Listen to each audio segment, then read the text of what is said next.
Space is not just empty, it is patient. It waits in a silence so deep that it feels heavy like a thick velvet blanket wrapped around the stars. In this endless dark, ocean distances are not measured in miles or kilometers, but in time, in loneliness, and in the long cold gaps between worlds. Out there amidst the diamond dust of distant galaxies, a small object was moving. If you were floating next to it, you would not hear a sound. There is no wind in the void to whistle against its metal skin. There is no engine roaring, only the silent momentum of a journey that began months ago. It looked like a fragile insect made of gold foil and titanium spinning very slowly as it fell through the dark. It was a traveller from Earth, a machine built by human hands carrying sensors, cameras, and a heart made of computer chips and wires. It was alone, and it was falling toward the brightest point in the black sky. It was falling toward Venus. To the ancient people of Earth, Venus was a goddess of love and beauty. They called it the morning star because it shone so brightly in the dawn sky. But we know better now. We know that beauty is a mask. Underneath those swirling creamy clouds lies a world of nightmares. It is a planet where the air is heavy enough to crush a submarine, where the clouds rain acid, and where the temperature is hot enough to melt lead. It is a twin to Earth, but a twin that went wrong, a twin that burned. And yet this small golden machine was rushing toward it like a moth a moth flying into a flame. The date was November 3rd, 2025. On Earth, the clocks read 11:47 in the morning Eastern Standard Time. Let's freeze this moment. 11:47, it is a specific sharp moment in time. Down on Earth, life was moving at its normal chaotic speed. In New York, people were rushing to grab an early lunch, stepping over puddles on the grey sidewalks. In London, the sun was setting, casting long shadows over the River Thames. In Tokyo, the city was asleep, bathed in the neon glow of streetlights. People were checking their phones, scrolling through social media, liking photos of cats, reading about politics and arguing about the weather. The internet was buzzing with a billion voices talking at once. But up here in the shadow of Venus, there was only the event. The probe passed the invisible line. It was the point of no return. In the language of astronomy, the distance between things is usually impossible to imagine. We talk about light years, about billions of miles. But in this specific moment, the distance between the probe and the planet was shocking. It was intimate. It was less than 3,000 kilometers. In the scale of the universe, 3,000 kilometers is nothing. It is less than the distance from New York to Los Angeles. It is a hair's width. It is the distance of a whisper. The probe was so close that Venus was no longer a star in the sky. It was a wall, a massive, overwhelming wall of yellow and white clouds that filled the entire view. The gravity of the planet reached out like a giant hand, grabbing the tiny machine, pulling it down faster and faster. This was a precise mathematical dance. The scientists call it orbital insertion. It is like trying to throw a dart at a moving target while standing on a spinning merry-go-round blindfolded. If the probe moved too fast, it would skip off the atmosphere like a stone on a pond and be lost in space forever. If it moved too slow, it would burn up in the clouds. It had to be perfect, and it was perfect. At 11:47 and 30 seconds, the thrusters fired, a silent burst of gas in the vacuum. The machine shuddered. It turned its face toward the planet. Its cameras opened like its eyes waking up from a long sleep. Its sensors began to taste the outer edges of the atmosphere. This should have been a moment of triumph. Usually when humanity touches another world, we celebrate. Think back to the moon landing. Think back to the rovers landing on Mars. The world stops. We gather around our televisions and our screens. We hold our breath together. We cheer when the signal comes back. We feel proud that we small creatures from a blue planet have reached out and touched the stars. The news channels run special reports with dramatic music. The internet explodes with images of the new world. But on November 3rd, 2025, there was no music. There were no breaking news alerts flashing red on the screens in Times Square. There were no excited scientists high-fiving each other in a control room in Houston or Paris. There was no live stream on YouTube counting down the seconds. There was only silence. Why? This is the question that hangs in the air heavier than the gravity of Venus. This mission was not a secret technically. If you knew where to look in the deep archives of space agency schedules, you might find a file with a boring code name. But there was no publicity, no press releases, no interviews with the engineers. It was as if the world had decided to look away. It was as if the powers that control the flow of information had decided that this specific event, this specific meeting between a machine and a planet, was something the public did not need to see. Or perhaps they were afraid of what the machine would find. Imagine the probe now diving deeper. The yellow clouds are rising up to meet it. The sun is fading away, blocked by the thick atmosphere. The silence of space is replaced by the roar of wind, though there is no one there to hear it. The temperature outside the metal skin begins to rise. 200 degrees, 300 degrees. It is entering the mystery. Venus has always been the quiet planet in our stories. Mars gets all the attention with its red dust and dreams of colonization. The moon gets the glory of footprints. But Venus sits there wrapped in its thick veil, hiding its surface from our telescopes. It is a place that destroys anything we send. It crushed the Russian probes in the 1970s in less than an hour. It is hostile. It wants to be left, but to be left. So why did we go back, and why do we do it so quietly? The probe adjusted its angle. A small red light blinked on its control panel, a signal sent back to Earth travelling across millions of kilometres of nothingness. It would take minutes for that signal to reach the frantic world below. "I am here," the signal said, "I am beginning." But on Earth, the signal was received by a room full of people who were not cheering. They were watching their screens with tight, pale faces. They were not celebrating discovery. They were waiting for confirmation of something they feared. They typed commands into their keyboards, their fingers trembling slightly. They locked the doors. They turned off the public feeds. The contrast was dizzying. Up there, a grand, terrifying descent into an alien world. A miracle of engineering, a brave leap into the unknown. Down here, a normal Monday. People complaining about the traffic, people drinking coffee, people worrying about their bills. They did not know that above their heads in the black sky, the history of the human race was about to change. They did not know that the morning star was about to speak. The probe slipped under the first layer of clouds. The stars disappeared. The sun became a dim, hazy patch of light. The world turned yellow and grey. The pressure began to build, squeezing the metal frame. The camera lens adjusted, trying to focus through the thick haze. It was looking for something, not rocks, not gas. It was looking for a shadow. It was looking for a shape that did not belong in the natural chaos of the storms. The silence of the media was not an accident. It was a blanket, just like the silence of space. But blankets are used to cover things up. Blankets are used to hide things that are sleeping or things that are dead. As the clock ticked past 11:48, the probe sent its first image back through the dark. And the silence on Earth became even deeper. Because sometimes the reason nobody talks about a thing is not because it is boring. It is because there are no words to describe it, or because they're too terrified to speak. The object fell. The planet waited. And the rest of us continued our day blind and deaf to the whisper from the sky. To understand the gravity of the arrival of 3I Atlas, we must first look back. We must rewind the clock not just a few years, but we must cast our minds back into the deep, silent history of our observation of the night sky.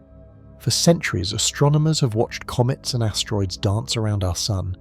They are the family members of our solar system, ancient rocks and ice balls that were born here, formed from the same cloud of dust that created the Earth.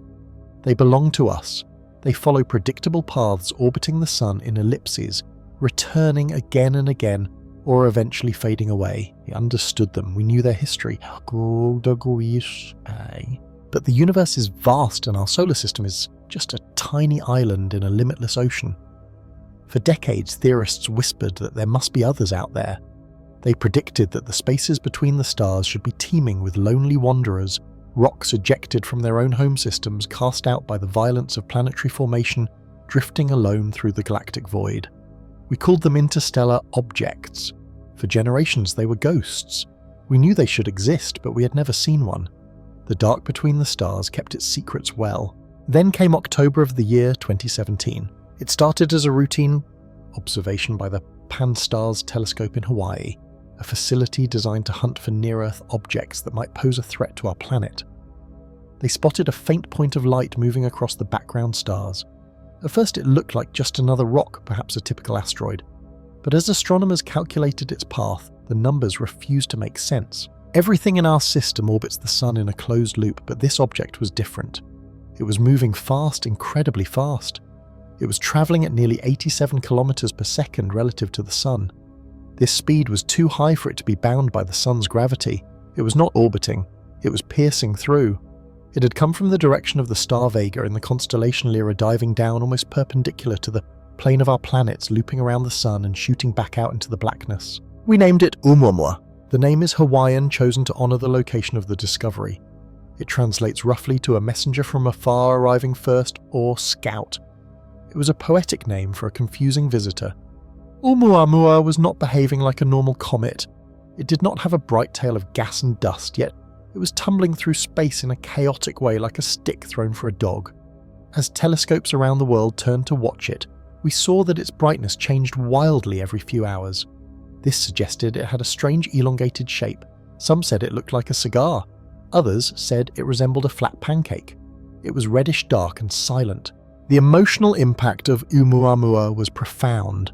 For the first time in human history, we were looking at something that did not belong to our sun. It was a piece of another world. It was a package delivered from an alien star system, yet there was no return address. What made Oumuamua so haunting was its brevity. It was a drive-by event. By the time we realized what it was already leaving. It was moving away from us so quickly that we could only chase it with our telescopes for a few weeks before it faded into the dark forever. It felt like seeing a stranger's face in a crowd for a split second, a face that looked incredibly interesting, full of stories and secrets. But before you could say hello, they were gone, swallowed by the rush of the city. Oumuamua left us with more questions than answers. Was it a shard of a destroyed planet? Was it a chunk of nitrogen ice? There was even a brief wild hope that it might be artificial, a derelict spacecraft drifting through the ages, though. Science eventually pointed firmly toward natural origins. Regardless of what it was, Oumuamua was the glance. It was a brief teasing look at the outside universe. 2 years later, in August of 2019, the second visitor arrived. It was discovered by an amateur astronomer named Gennady Borisov, and so it was named 2I Borisov. If Oumuamua was the strange, silent mystery, Borisov was the familiar ghost. It looked exactly like one of our own comets. It had a fuzzy atmosphere and a tail. It was made of familiar things: water dust, carbon monoxide. Borisov taught us something crucial. Oumuamua was not a freak accident. The galaxy really is full of these wanderers. It confirmed that the interstellar void is not empty. It is a highway of debris invisible until it crosses the street lamp of our sun. But like Oumuamua, Borisov was just passing through. It was moving too fast to stop. It waved hello and continued its lonely journey toward the southern constellations. This brings us to this concept of deep time and the crushing exponentialness of these objects. It is difficult for the human mind to comprehend the journey these stones have taken. Before they entered our solar system, Oumuamua and Borisov had been travelling for millions, perhaps billions of years. Imagine a stone cast out from a dying star system when dinosaurs walked on Earth. It travels through the absolute zero of deep space. It sees nothing. It hears nothing. For 10 million years it floats in total darkness, with the nearest star being only a tiny dot of light years away. It passes through clouds of hydrogen gas. It survives cosmic radiation. It is a time capsule frozen and preserved. It is an orphan of gravity cut off from the warmth of its parent star, doomed to drift until the end of the universe, unless by sheer chance it hits something. The arrival of these objects brings a sense of saudade, a feeling of longing for something absent or lost. When we look at them, we are looking at the ruins of other worlds. We are witnessing a story that began before the human species existed. This is the historical stage upon which 3I Atlas now enters. But 3I Atlas is fundamentally different from the two ghosts that came before it. Oumuamua and Borisov were sprinters. They possessed so much energy that the sun's gravity could only bend their paths slightly. They were destined to leave. We had no choice but to watch them go. We were passive observers, waving goodbye from the shore as a ship sailed past on the horizon. 3 Atlas changes the narrative entirely. Unlike its predecessors, Atlas is not just passing by. Its approach is different, its speed is different. It is not skimming the surface of our system, it is diving deep.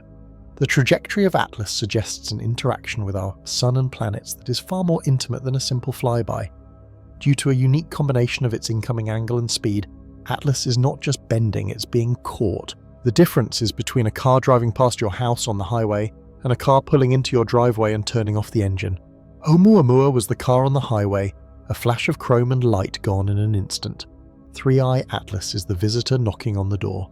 This transition from a flyby to a capture, or a deep interaction, shifts our emotional relationship with the object. With Oumuamua, we felt a sense of loss. We panicked because we had so little time to study it. We scrambled to point every available lens at it, knowing that every second it was getting dimmer. It was a race against the clock. With Atlas, the feeling is not panic, it is awe mixed with a heavy anticipation. We are not just watching a movie, we are part of the scene. The orbital dynamics imply that Atlas might stick around for a while, or perhaps its path will bring it terrifyingly close to the inner planets. It transforms the event from a curiosity into a relationship. We are no longer looking at a blurry dot that is running away. We are looking at a visitor that has come in from the cold and decided to sit by our fire. This changes the scientific stakes immensely. Instead of having weeks to guess its composition, we might have months or years. We might not just look at it, we might be able to touch it. But with this proximity comes a new kind of mystery. Why this one? Why now? If the galaxy is vast and empty, the statistical chance of an object entering a capture orbit is incredibly low. Oumuamua was rare. Atlas is virtually impossible.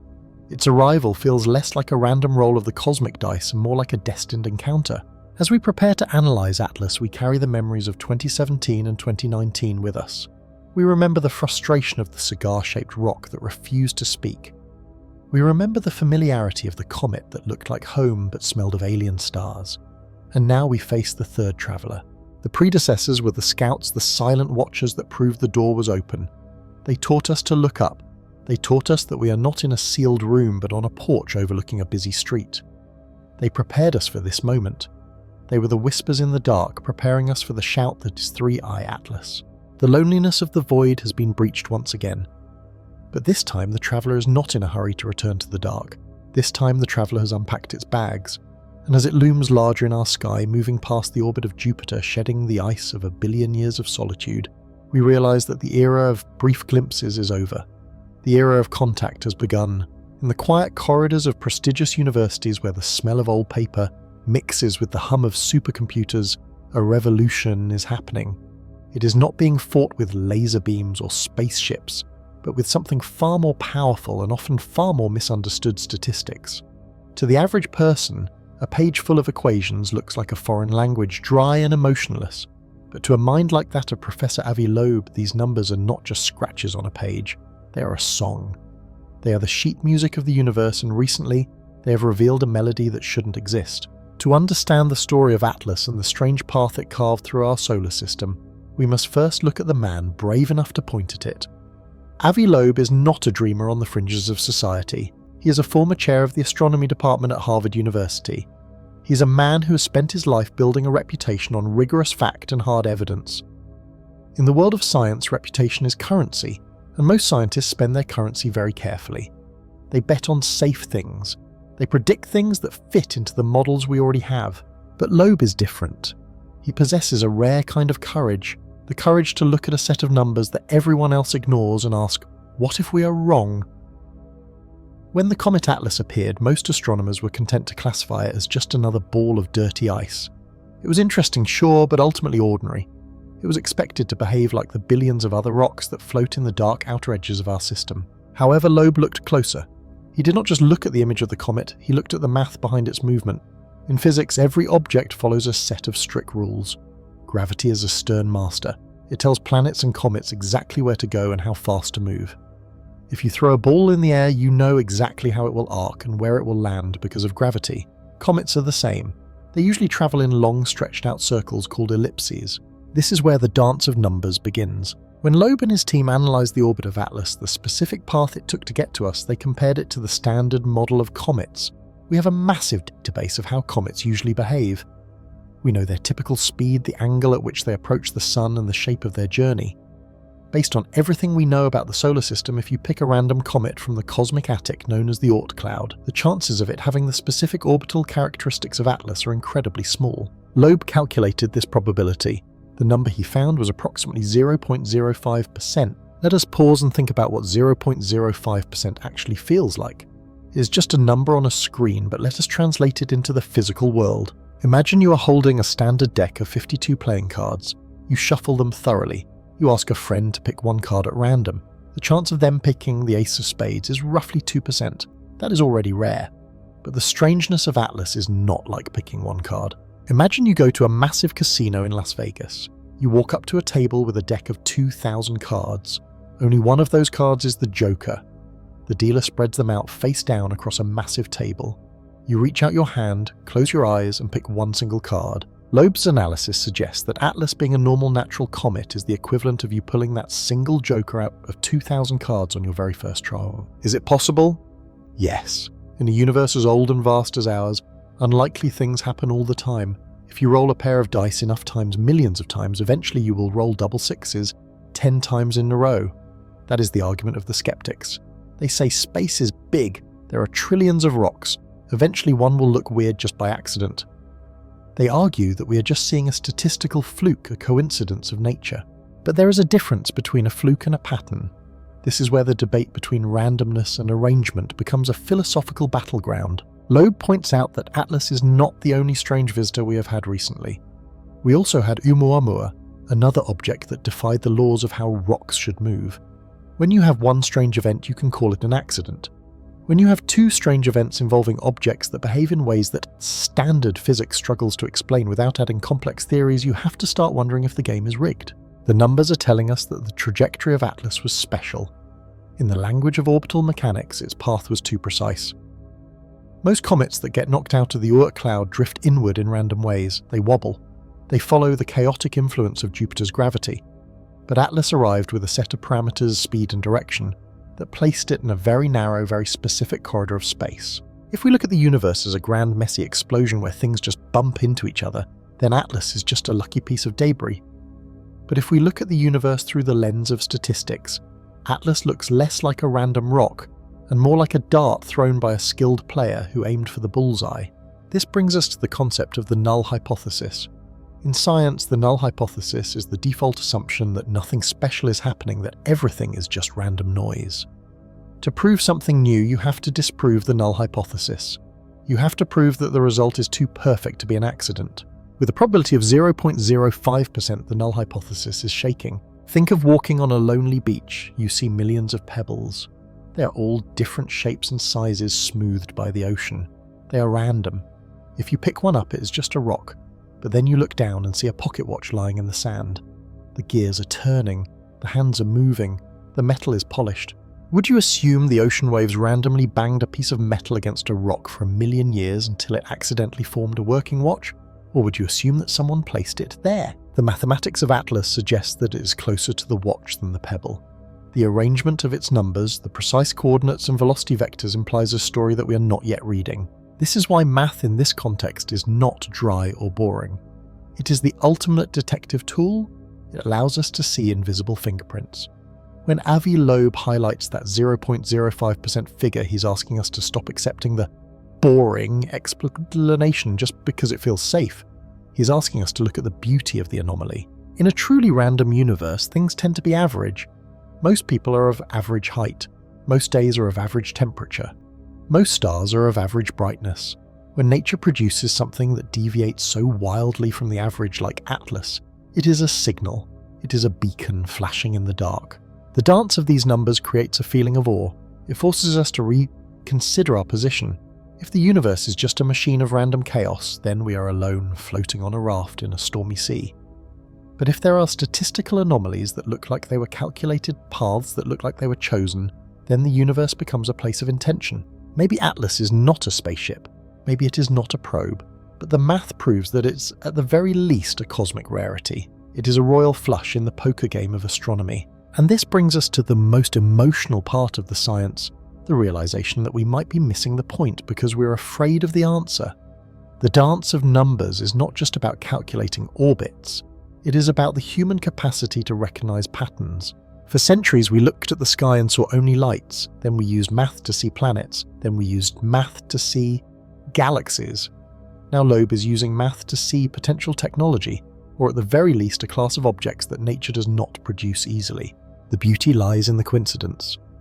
Out of all the time that has passed 4.5 billion years of Earth's history, we are alive right now.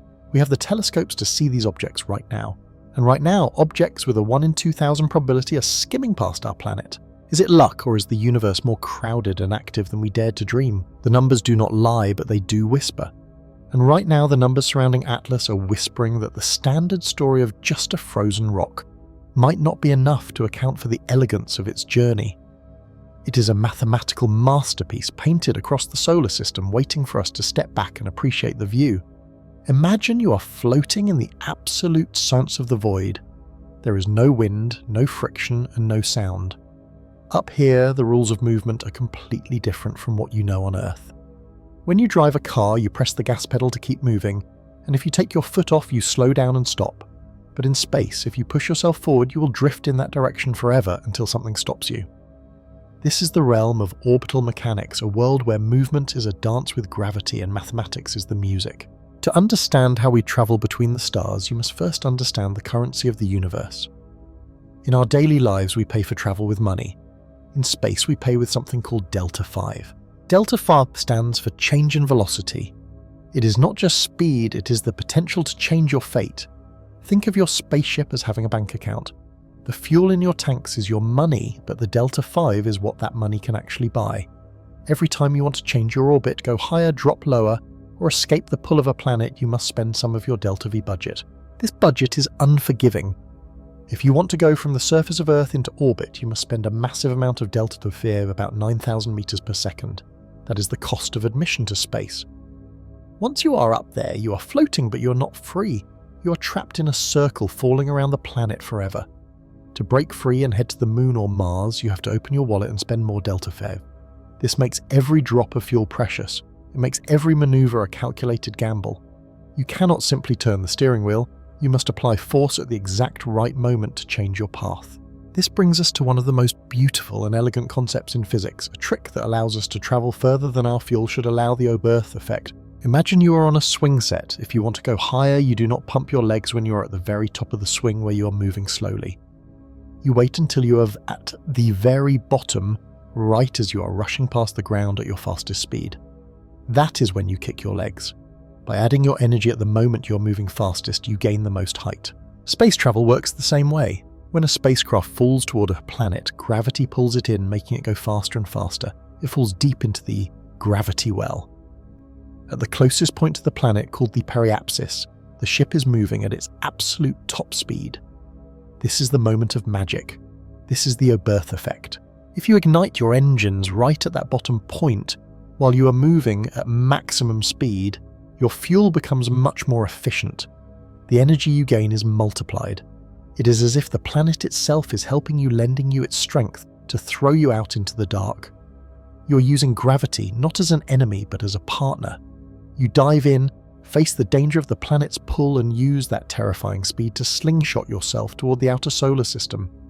It is a maneuver of pure hope, diving into the depths to find the strength to rise higher than before. But having the speed is not enough. You also need perfect timing. This is the lesson of the low energy windows. Space is not empty. It is a moving clockwork mechanism. The Earth travels around the Sun at one speed. Mars travels around the Sun at a slower speed further out. Venus zips around faster on the inside. Because everyone is moving at different speeds, the distance between the planets is constantly changing. Most of the time, Mars is on the other side of the Sun, hundreds of millions of kilometers away. If you tried to fly there in a straight line, you would run out of delta phi long before you arrived. You cannot force the journey, you must wait. We look for something called the Hohmann transfer orbit. This is the most efficient path between two planets. It is an elliptical path, a gentle curve that touches the orbit of Earth on one end and kisses the orbit of Mars on the other. But to use this path, the planets must be aligned in a specific configuration. For a trip to Mars, this launch window only opens once every 26 months. It is a rare portal. You have to be patient. You have to prepare your ship, train your crew, and sit on the launch pad waiting for the geometry of the solar system to click into place. When that window opens, it is like a door unlocking in the sky. If you launch, then the gravity of the Sun will naturally carry you outward. You drift uphill, away from the Sun, slowing down as you go, until you arrive at the orbit of Mars exactly at the moment Mars arrives there too. It is a cosmic rendezvous. If you launch too early, you will arrive before Mars gets there and find only empty space. If you launch too late, you will miss the planet entirely and drift into the void. This requirement for patience teaches us humility. We cannot command the stars, we can only understand their rhythm and move with them. There are other windows too. To reach the inner planets like Venus or Mercury, or to fly out to the giants like Jupiter, we often use gravity assists. We fly past a planet we don't want to visit just to steal a little bit of its momentum. We might fly past Venus to speed up or fly past Earth, again to adjust our angle. It turns the journey into a grand tour, bouncing from one gravitational flower to another, like a hummingbird. This is the mechanics of hope. It is the realization that we are small and our resources are limited. We do not have infinite fuel, we do not have godlike engines, but we have knowledge. We understand delta 5 and we know how to hoard it and spend it wisely. We understand the Oberth effect and we know how to turn a fall into a flight. We understand the launch windows and we know that if we are patient, the universe will open a path for us. Floating there in the silence, watching the blue marble of Earth shrink behind you, you realize that you are not fighting the universe, you are surfing it. You are riding the invisible waves of gravity carried by the momentum of celestial mechanics. It is a feeling of profound peace. The engines shut down, the vibration stops, and for months you simply coast guided by Isaac Newton and the silent laws of nature, trusting that the math is correct, and that when you arrive in the darkness of the destination, a new world will be there, waiting to watch you. In the immense silent theatre of our solar system, humanity is no longer blind. For thousands of years we could only look up from the surface of our planet, shielding our eyes against the glare of the sun, guessing at the invisible forces rushing toward us. But now we have extended our senses. We have built metal eyes and electronic ears, and we have thrown them into the deep ocean of space. These are our sentinels, the brave robotic explorers that stand guard in the darkness. When the great solar storm erupted, screaming silently across the void, it did not just hit the Earth, it washed over everything in its path. Out there, floating in the nothingness, two specific machines became the witnesses to this cosmic fury. They are the unsung heroes of this story, the traveller known as Juice, and the veteran watcher known as Stereo A. Let us look first at the traveller. The spacecraft named Juice, which stands for Jupiter Icy Moons Explorer, was not designed to monitor the sun. Its destiny lies far away in the cold, dark outer reaches of the solar system. It was built to study the giant planet Jupiter and its mysterious frozen moons. But on this day, Juice found itself in a unique position. It was still on its long journey cruising through the inner solar system when the wave of solar energy struck. There is something profoundly lonely but beautiful about this machine. Imagine a metallic structure about the size of a large bus with massive solar wings stretching out to catch the faint light. It is travelling through a vacuum that is colder than -270 degrees Celsius. It is completely alone. Yet when the solar wind hit, Juice was ready. It did not close its eye. Even though its main mission is years away, its sensors were active. It tasted the solar wind. Its instruments designed to measure the magnetic environments of Jupiter suddenly found themselves measuring the most violent magnetic explosion from the sun in recent history.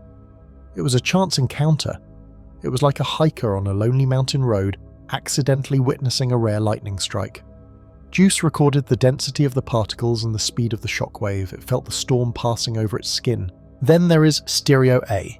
If Juice is the young traveller, Stereo A is the old reliable guard. This spacecraft has been orbiting the Sun for many years. Its name stands for Solar Terrestrial Relations Observatory. While we are stuck on Earth seeing only one side of the Sun, Stereo A floats far away, allowing us to see the Sun from a different angle. It gives us depth. It turns a flat image into a three-dimensional reality. When the eruption happened, Stereo A was perfectly positioned to see the blast leave the surface of the Sun. It watched the coronal mass ejection, that giant cloud of superheated gas, tear away from the star. It saw the structure of the storm before it ever reached a planet. It stood firm in the face of radiation that would kill a human being in seconds, recording every detail without fear or fatigue. However, having these machines in space is only half the battle. The second half of the story is the agonizing wait. This brings us to the connection between the machine and the human, defined by the speed of light. We often think of information as instant. When you send a message to a friend, they receive it immediately. But in the vastness of space, immediate does not exist. Light and radio waves travel incredibly fast, about 300,000 kilometers per second, but space is simply too big. When Juice and Stereo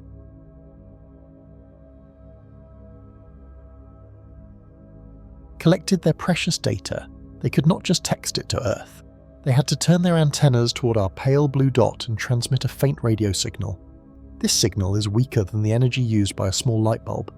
It has to travel across millions upon millions of kilometers of empty void.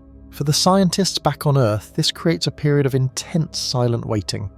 Imagine sitting in a control room in Germany or the United States. You know the storm has happened. You know your robot friend is out there in the middle of it. But you cannot ask, "Are you okay, Baum?" and get an instant answer. You have to wait. There is a specific kind of patience required for this work. It takes minutes, sometimes tens of minutes, for the signal to cross the gap. During that time, the data is floating in the dark. It is a ghost message carrying the secrets of the sun. When the signal finally arrives, it is caught by the Deep Space Network massive dish-edged antennas located in deserts around the world. These antennas are like giant ears listening for a whisper in a hurricane. When the data finally downloads, it appears as numbers and lines on a screen.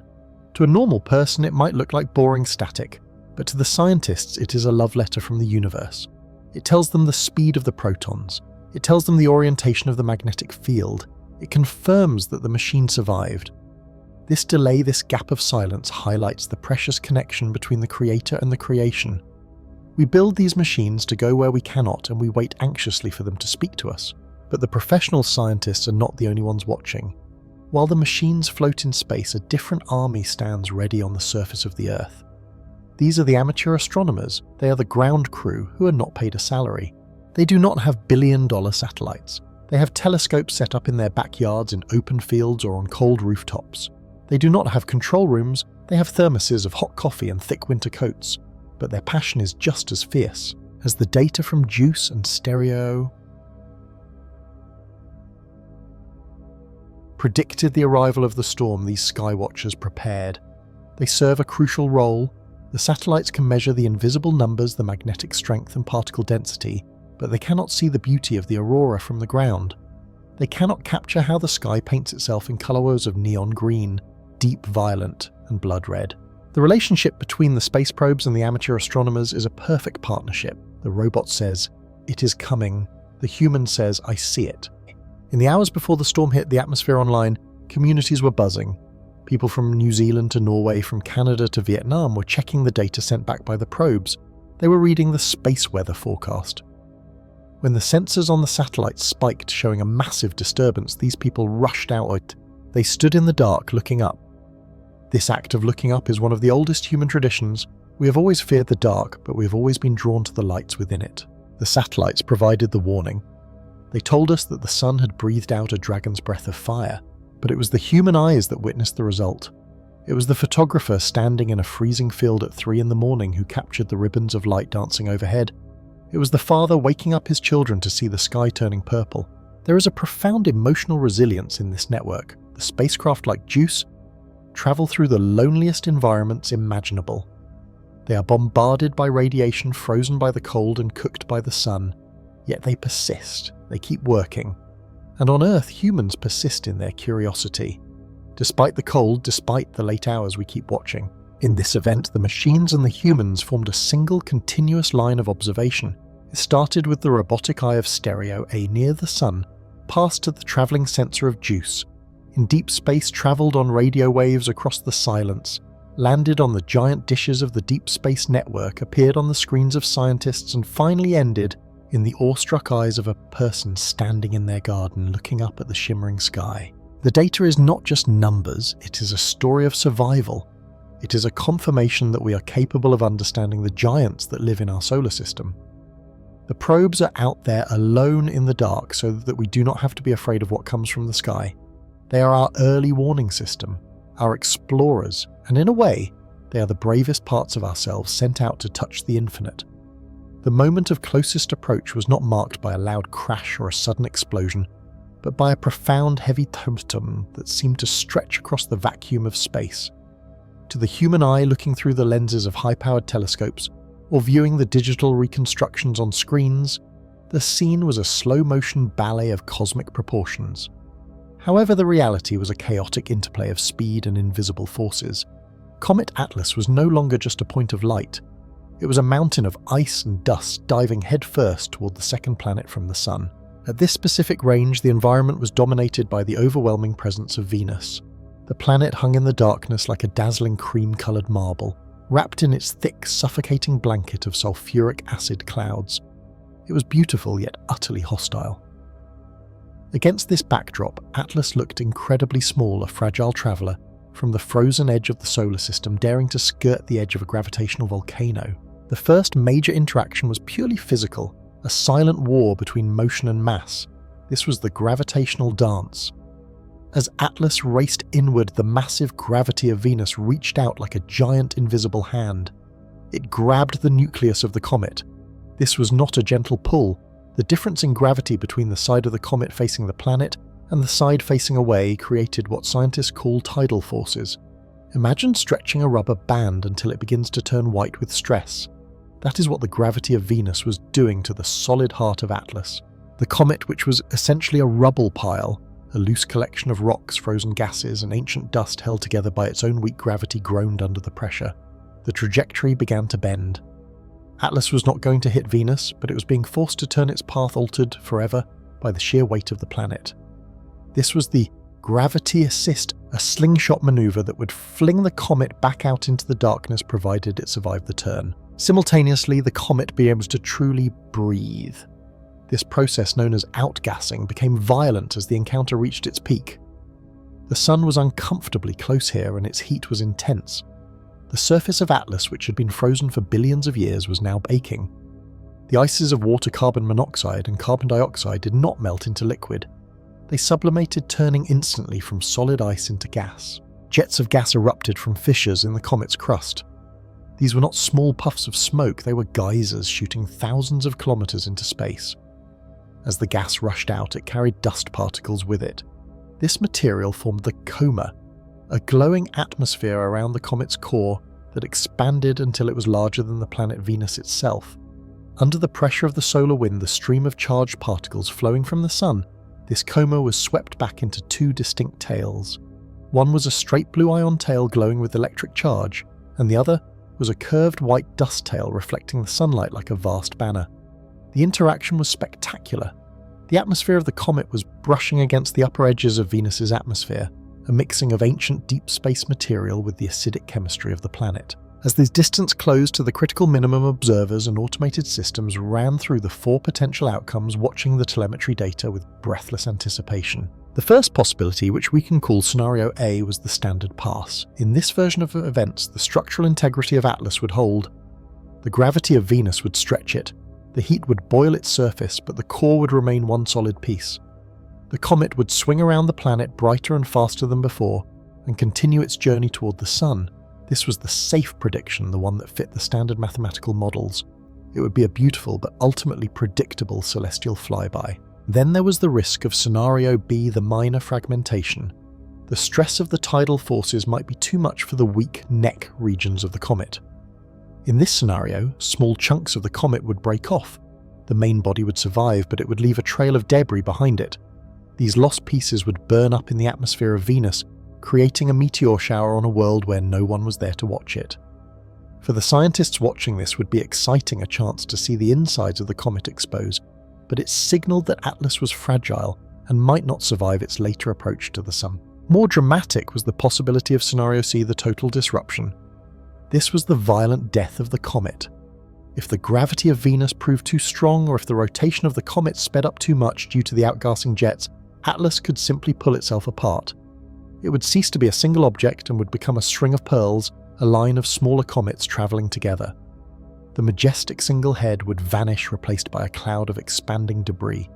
This would be a visual spectacle of destruction, marking the end of the comet's long life before it even finished its orbit. However, it was Scenario D that caused the most tension in the control rooms. This was the scenario of the strange sign or the anomaly. As the sensors locked onto the comet, the data began to show something that did not fit the other three clean categories. In Scenario D, the movement of the comet would not match the calculations of gravity alone. This is often caused by non-gravitational acceleration. Usually this is just the result of the outgassing jets acting like rocket thrusters, pushing the comet slightly off course. But in this unique scenario, the shift was peculiar. The telemetry might suggest a sudden rhythmic pulse in the brightness of the comet, or a chemical signature in the tail that shouldn't exist in a standard ball of ice. Perhaps complex organic molecules being vented in massive quantities, or a magnetic interaction with Venus that was far stronger than physics predicted. Under Scenario D, the comet would seem to react to the planet. The encounter would look less like a rock falling past a planet and more like an exchange of information. The dust from the comet settling into the upper clouds of Venus might trigger unexpected chemical reactions in the atmosphere, changing the colour of the clouds locally. Or the trajectory of Atlas might shift in a way that suggested its internal density was not uniform, but that it hid something dense and heavy deep within its core. As the moment of closest approach arrived, the silence remained. But the data streams screamed with activity. The majestic ball of ice hung suspended over the hellish clouds of Venus. The gravity pulled the gases hissed into the vacuum, and the universe seemed to hold its breath, waiting to see which scenario the cosmos had chosen to enact. It was a fleeting meeting between two wanderers, one made of acid and fire, the other of ice and time, and in that brief handshake the secrets of the solar system were laid bare. We have spent a lot of time looking down at the data, analysing the chemical fingerprints and arguing about the geology of Venus. But now let us take a step back. Let us stop looking at the ground and start looking up at the stars. It is time to cross the line between what we can prove and what we can imagine. This is the realm of speculation. It is where science meets fiction, but history tells us that today's fiction often becomes tomorrow's science fact. When we find something as strange as phosphine, a gas that should not be there, we are forced to ask difficult questions. If the rocks did not make it, and if the volcanoes did not breathe it out, we are left with life. But where did this life come from? Did it start on Venus billions of years ago when the planet was blue and wet like Earth? That is the most comfortable answer. It suggests that life is a natural process that happens when the conditions are right. But there is another possibility, one that is much more daring and much more exciting. This is the theory of panspermia. Imagine the early solar system not as a collection of isolated islands, but as a busy highway. In the chaotic early days, asteroids and comets were constantly crashing into planets. When a massive rock hits a planet like Earth or Mars, it hits with such force that it throws debris back out into space. Rocks from Earth travel to Venus.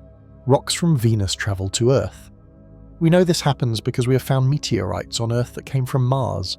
Now imagine that inside those rocks, deep within the tiny cracks, microscopic life was hiding. We know that bacteria are incredibly tough.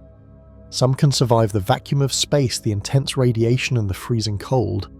It is entirely possible that life did not begin on Venus at all. It might have begun on Earth and hitchhiked to Venus on a piece of debris. Or perhaps it started on Mars and seeded both Earth and Venus. In this view, life is not a miracle unique to one planet, but a cosmic infection that spreads wherever it can. But let us push our imagination even further. Let us go beyond the accidental spread of life. Let us talk about the idea that makes many scientists uncomfortable yet cannot be totally ruled out: artificial intervention. What if the life in the clouds of Venus was not an accident? What if it was placed there? For decades we have searched the skies for radio signals from intelligent civilizations. We have listened for beeps and hums from distant stars. But perhaps we are looking for the wrong thing. A civilization that is millions of years older than us might not use radio waves anymore. They might use physical probes. Imagine a spacecraft launched by a civilization we will never meet, drifting through the silence of our galaxy. It is not a warship and it is not a colony ship. It is an automated gardener. Its computer brain has one single instruction: find planets with atmospheres and drop a payload. This payload would not be a bomb, it would be a seed canister.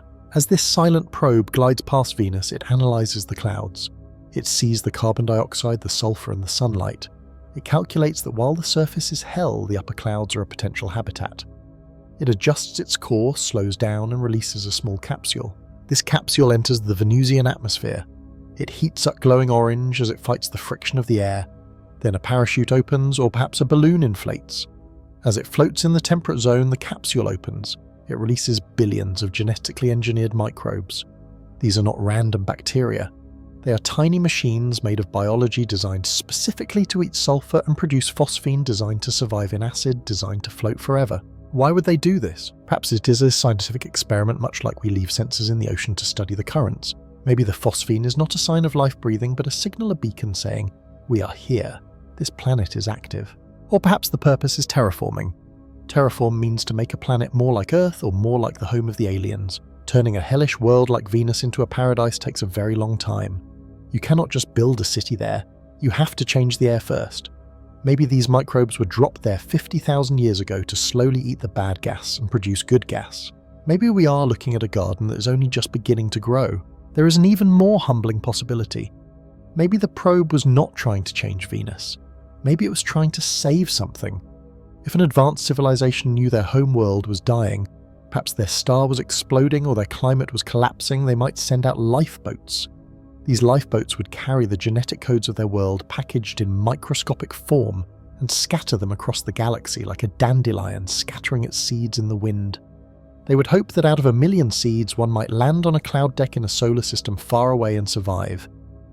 In this scenario, the bacteria in Venus's clouds are the refugees of a dead world. When we consider these ideas, probes, genetic seeds, alien gardens, we feel a sense of vertigo.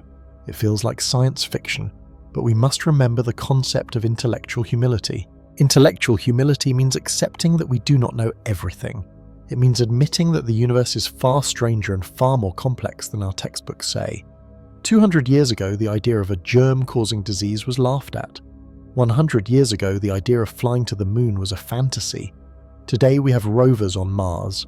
To say that it is impossible for an alien probe to have visited Venus is arrogant. We simply do not have the data to say yes or no.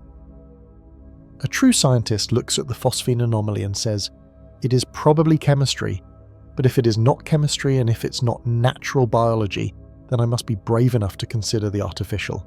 This perspective changes how we look at the night sky. When you look up at Venus shining like a bright diamond in the evening twilight, you are not just looking at a rock reflecting the sun. You might be looking at a biological laboratory. You might be looking at the result of a cosmic experiment that started before humans even learned how to make fire. We are often afraid to speculate because we do not want to look foolish. We want hard facts, but imagination is the fuel of discovery. Without the wild idea that maybe we can fly, we would never have built the airplane. Without the wild idea that maybe the Earth goes around the Sun, we would still be in the Dark Ages. So as we stand here on Earth looking at our sister planet, we must keep our minds wide open. The phosphine might be a boring chemical reaction involving sulfur dioxide and sunlight. That is the safe bet. But there is a non-zero chance, a tiny fragile possibility, that it is the exhaust fume of a visitor. Whether the life on Venus is a native muddy microbe, a hitchhiker from Earth, or a traveller from the other side of the galaxy, the implication is the same. We are not the only living things in this universe. The dark is not empty, it is full of potential, and the boundary between what is science and what is magic is only defined by what we understand right now. Tomorrow that boundary might move. To the untrained eye, the data we gather might look like nothing more than a chaotic spread of white noise, a static screen of random pixels, or a confusing spreadsheet of numbers. But to us this is not noise, it is a language.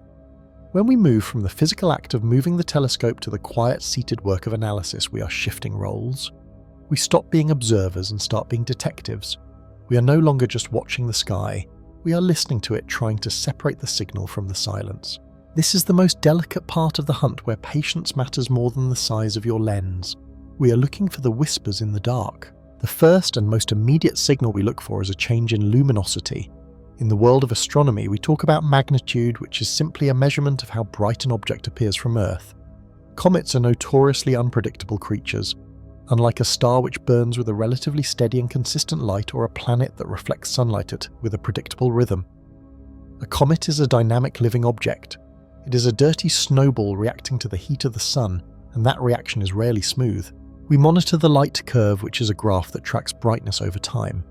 Most of the time, this line should rise slowly and steadily as the comet approaches the sun and the ice begins to sublime into gas. However, we are looking for the anomaly. We are hunting for the outburst. An outburst is a sudden, often violent increase in brightness.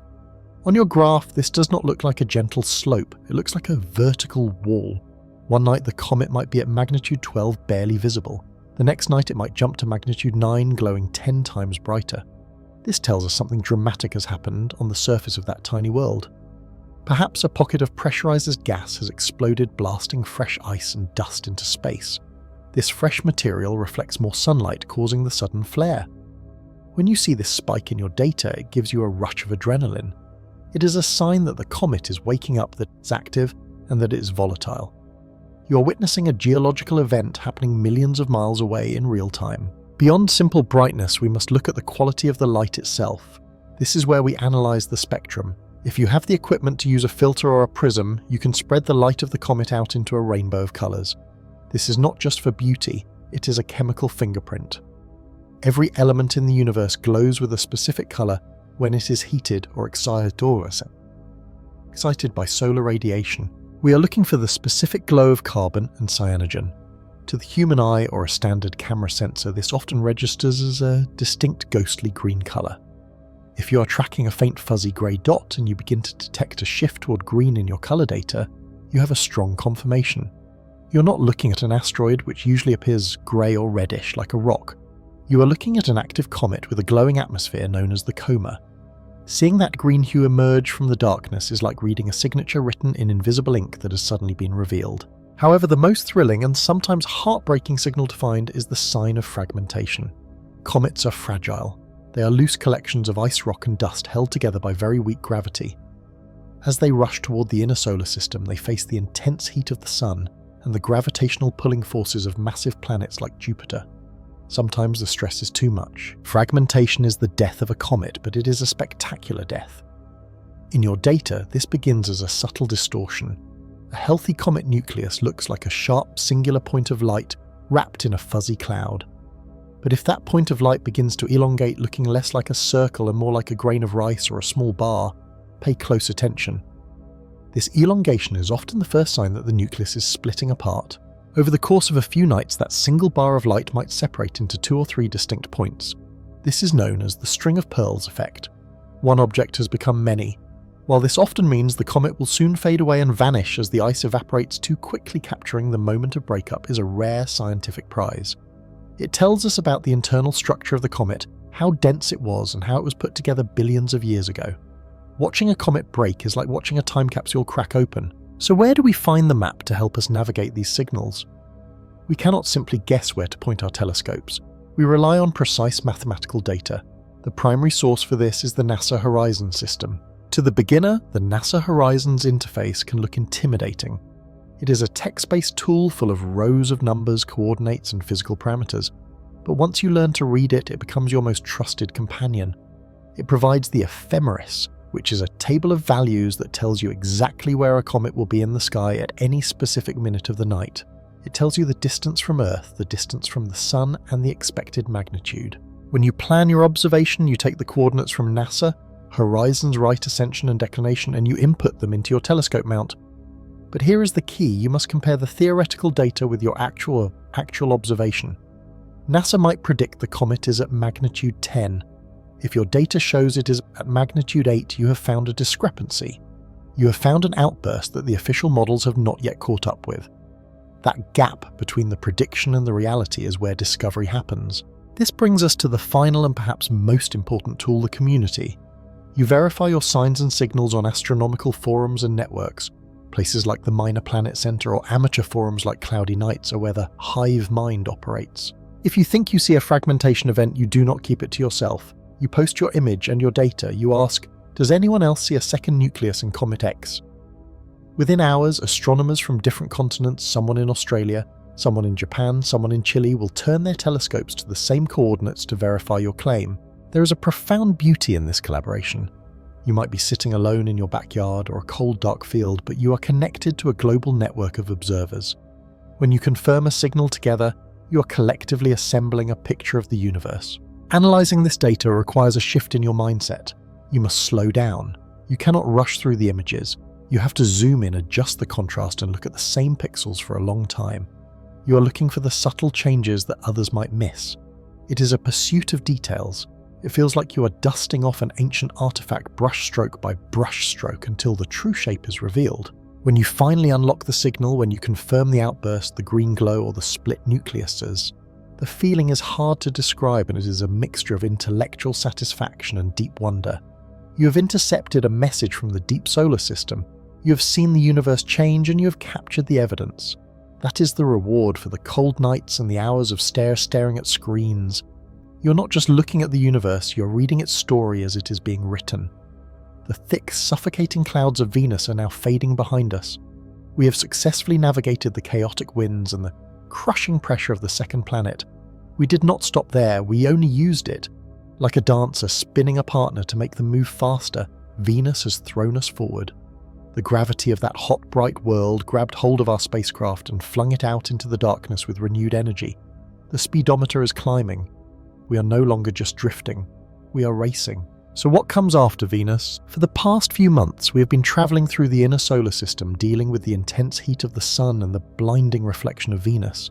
But now the navigation system has locked onto a new target. It is a target that every machine, every computer chip, and every bolt in this spacecraft remembers deep in its programming. We are turning around. We are turning toward the only place in this endless universe that has a name like home. We are heading to Earth, the 46-day sprint. The journey from Venus back to Earth is surprisingly short in cosmic terms. It is a sprint of only 46 days. To a human, 46 days might seem like a long time to wait for a package or a holiday. But in the vast ocean of space, this is the blink of an eye. We are moving at incredible speeds, covering millions of kilometers every single day. During these 46 days, the spacecraft enters a quiet mode. The blinding glare of the sun begins to soften just a little. The intense radiation that bombarded the sensors near Venus starts to decrease. It is a time of transition. The spacecraft is like a traveler on a train watching the scenery change from the harsh yellow desert of Venus to the cool, deep black of open space. Inside the control centers on Earth, the scientists are calculating. They're checking the trajectory. The line on their screen shows a perfect curve connecting the path of Venus to the path of Earth. It is a bridge made of mathematics and gravity. The spacecraft is sliding down this bridge, falling toward the Earth with precision. Every hour that passes brings the signal delay down. The voices from mission control become clearer, closer, and more immediate. We are not just flying into the void, we are flying back to the source of the voices, the blue beacon. As the days count down, a specific star in the sky begins to change. At first, it looks like just another point of light, bright, steady, and unblinking. But as we cross the halfway mark of our 46-day journey, that star begins to resolve into something else. It is not white like the other stars. It is a deep, rich sapphire color. It is blue. This is the most emotional moment for any space mission. Seeing that blue dot is a reminder of why we explore. It is a lonely, beautiful marble floating in a sunbeam. As the spacecraft gets closer, the details begin to emerge. We can see the swirling white patterns of clouds. We can see the vast, dark stretches of the Pacific Ocean. We can see the brown and green shapes of the continents. For the spacecraft, this is a reunion. It was built by hands from that blue world. It was assembled in clean rooms, tested in vacuum chambers, and launched from a launch pad on that surface.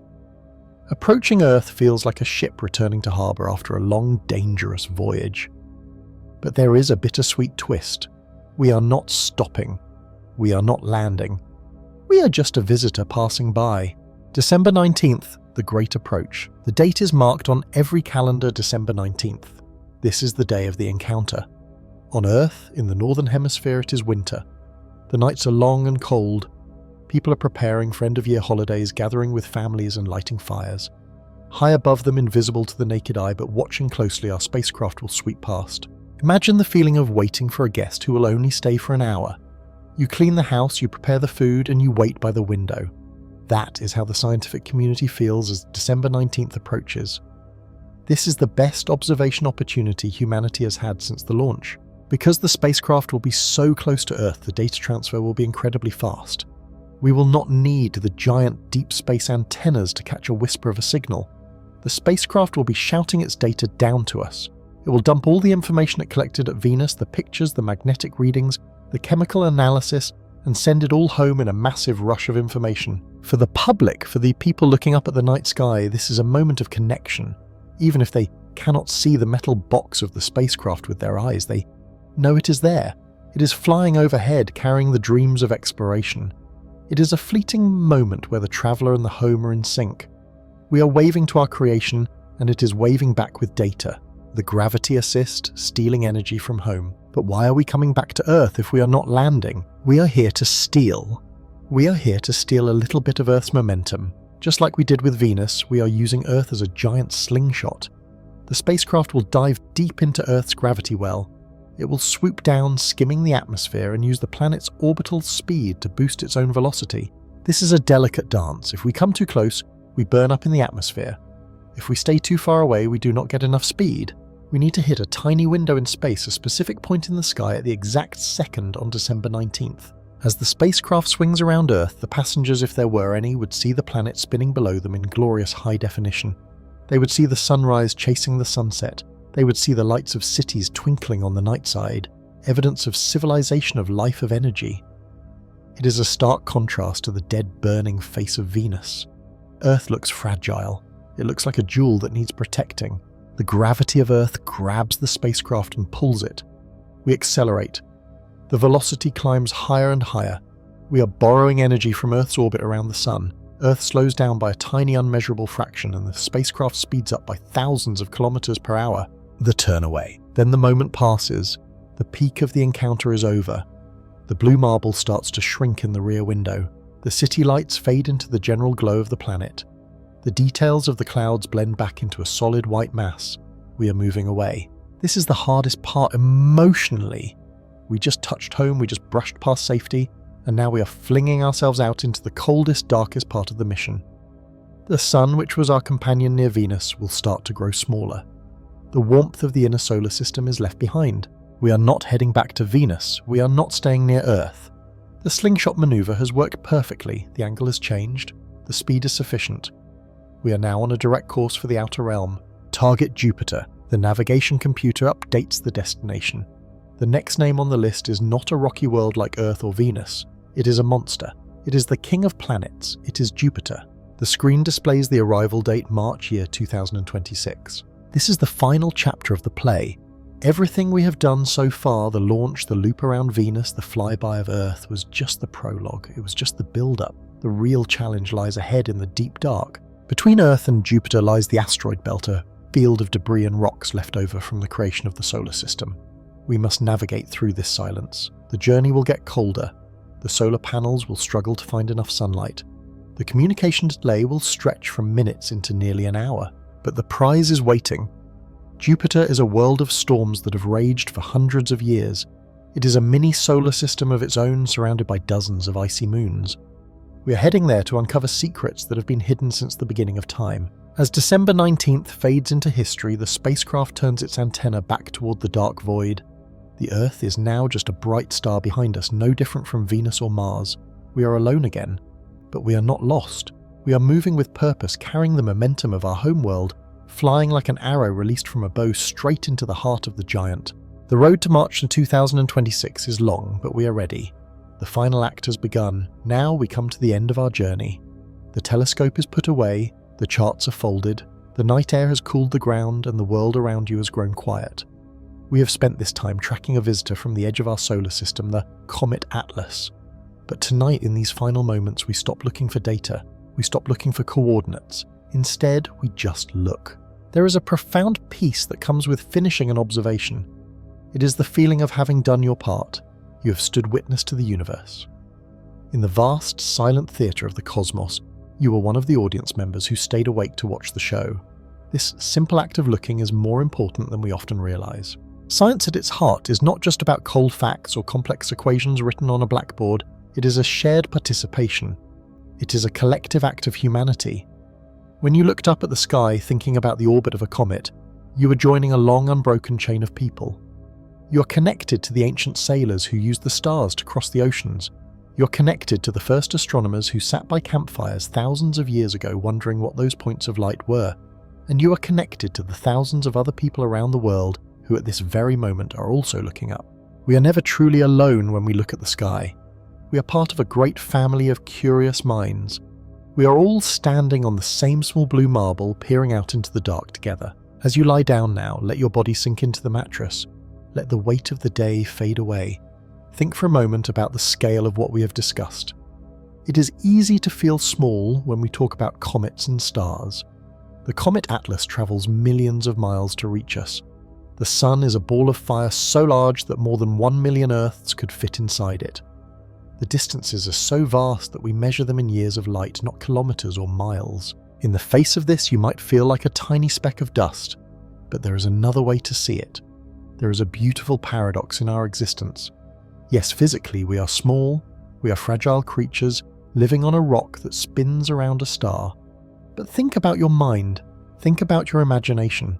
Your mind is capable of holding the entire universe inside it. You can close your eyes and visualize the icy tail of a comet stretching across the vacuum of space. You can understand the gravity that pulls the planets. You can comprehend the birth of stars and the flow of time. While our bodies are bound to the Earth, our minds are free to travel to the edge of the galaxy. That is the greatness of being human. We are the universe observing itself. We are the way the cosmos knows that it exists. So do not feel small tonight. Feel expansive. Feel that you are a part of this grand clockwork machinery. You belong here. You are made of the same atoms that were forged in the hearts of stars billions of years ago. The iron in your blood and the calcium in your bones are stardust. You are not just living in the universe, you are the universe. Let's bring our thoughts back to our friend the comet Atlas. Whether it survives its journey around the sun or breaks apart into a cloud of dust, it has already given us a gift. It has reminded us of the beauty of the temporary. The comet is a traveller. It comes from the Oort cloud, a freezing dark region at the very edge of the solar system. It has travelled for thousands of years just to visit our neighbourhood for a few short weeks. It reminds us that everything is in motion. Nothing stays the same forever, and that is okay. The universe is a river always flowing, always changing. The comet does not worry about where it is going. It surrenders to gravity. It follows its path without resistance. Tonight you can learn from the comet. You can stop resisting. You can stop planning. You can stop worrying about tomorrow or regretting yesterday. Just like the comet follows the gravity of the sun, you can follow the gravity of sleep. Let it pull you in, let it guide you. There is nothing you need to steer right now, you're on a safe trajectory. Feel the comfort of your room. The darkness is not empty. It is a velvet blanket that wraps around the world to let it rest. Even the earth itself needs to turn away from the sun to cool down and recover. Sleep is the most natural thing in the universe. It is the pause between the notes that makes the music beautiful. Take a deep breath in, filling your lungs with the cool, quiet air, and breathe out, releasing all the tension in your shoulders, your neck, and your jaw. Imagine the earth slowly rotating beneath you. It carries you at 1,000 miles per hour, but you don't feel a thing. You're perfectly held, you're perfectly safe. The stars above you are like nightlights that have been left on to keep watch. They have burned for millions of years, and they will burn for millions more. They are steady and calm. You do not need to watch them anymore tonight. They will be there when you wake up. Let go of the need to understand everything. There are mysteries in the deep sky that we may never solve, and that is beautiful. A world without mystery would be a boring place. Be at peace with not knowing. Be at peace with the silence. The comet Atlas continues its silent glide through the solar system. The planets continue their slow, rhythmic dance around the sun. The galaxy continues to spin in the deep void. Everything is working exactly as it should. The machinery of the cosmos is perfect, and you are a part of it. You have finished your work. You have finished your learning. Now it is time to drift. Imagine yourself floating in that lofted star-filled space. It is not cold, it is warm and comforting. It is a sea of tranquility. Your eyelids are heavy. Your breathing is slow and rhythmic like the tides of the ocean, in and out, rising and falling. We close this chapters now. We close the book on the comet and we place it gently on the shelf of our memories. The story is done. The journey is complete. There is nothing left to do but rest. There is nothing left to think about but the soft darkness. You are safe. You are home. You are part of the stars. Good night to the moon. Good night to the planets. Good night to the comet Atlas. And a very, very good night to you. Sleep well.